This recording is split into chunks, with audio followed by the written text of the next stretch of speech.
আজকে সকাল সকাল স্যালন থেকেই বেরিয়ে পড়েছিলাম। আজকে একটা রিসেপশন ব্রাইডের বুকিং ছিল, তো স্যালন থেকেই বেরিয়ে পড়েছিলাম আমি আর দীপা দুজনে মিলে। লোকেশনে পৌঁছেই দেখি এখনো গেট সাজানো হচ্ছে।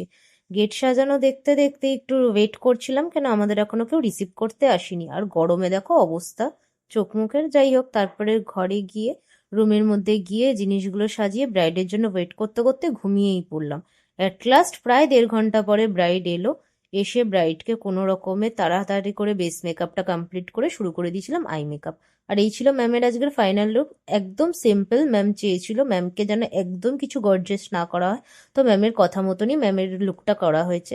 যাই হোক, তারপরে বাইরে বেরিয়েই দেখি কি অবস্থা, ঝড় জল বৃষ্টি। যাই হোক, আমাদের ক্যাবও এতক্ষণে এসে গেছিল। ক্যাবে করে দেখো ঝড় বৃষ্টি দেখতে দেখতে চলে গেছিলাম বাড়ির উদ্দেশ্যে। আজকের ব্লগটা এই অব্দি।